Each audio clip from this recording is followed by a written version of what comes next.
What is it about their behavior that makes them difficult to trap? Because how many have you been able to catch in 2024, I guess, or in past few years, I guess? Yeah, I mean, we have been able to remove several hundred with our traps, between these and our corral traps.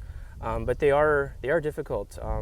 The main thing with wild pigs that we have in Manitoba is they move around a lot. Okay. So even though we have removed pigs here, and there is very likely other pigs in this area, they're moving 10, 20, maybe 30 kilometers, like almost daily. So Wow. even if there's a food supply, so we're just against a cornfield here, there's lots of food supply here, that doesn't mean those pigs are sticking around here. They still may be traveling 20 kilometers or a completely different area. So they're very difficult in the sense that in other areas they say, well, you see a pig and then you kind of move in a trap and you condition them, and it's a staged process where they stick to that certain couple hundred acres or whatever. Here they don't. We almost have to get ahead of them to know where they're going to be traveling to, and then that's been our most success. So, and finding those areas where they like to travel through has been pretty much key to how we're being able to remove these pigs. What kind of information do you rely on in terms of how to track these animals in order to set up traps in the proper location to try and capture them? Well, the public reporting is pretty key.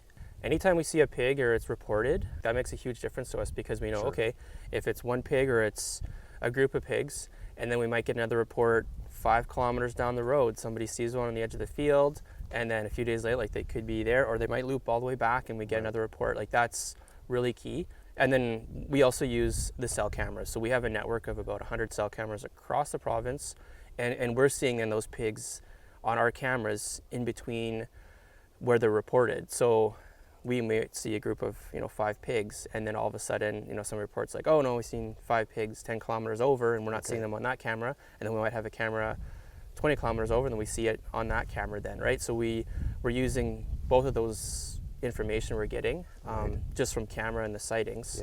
And then we also have our thermal drones, and that's been really key. So this area in particular, nobody's going to be coming out to this spot all summer, very isolated, but we can take our thermal drones and fly over this area, which was adjacent to a cornfield, and see if there was pigs, and there was pigs, and then come in here and set up a camera, see if they're coming on a pretty regular basis, and then set up the trap and remove them. So yeah, because when as we got here, you pointed out along the edge of the cornfield that there had been rooting about maybe a few meters in from the forest edge, I guess, into the cornfield, where they've been digging and basically eating corn before the farmer can get to them.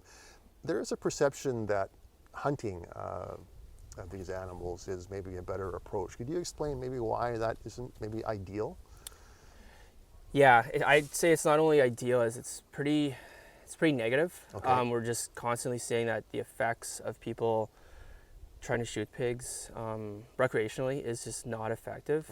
I mean, the one thing in particular is, again, our pigs are different, and they're moving around so much that if someone were to, let's say, like, people typically think, like in the States, they set up like a bait site and try to hunt that spot. Well, those pigs maybe only coming around every 2 weeks. And the other thing is, our pigs are actually very nocturnal. Even if there's a food source. So even at these sites, we're not capturing these pigs during the day. They're coming at night. They know something's not correct here, even if just bait placed in that area. And they'll come at night. So it's not an effective way. And then on the second part of that is that if there is a group, which there was a group here, and one of those pigs was shot out of that group, the rest of those pigs are going to scatter.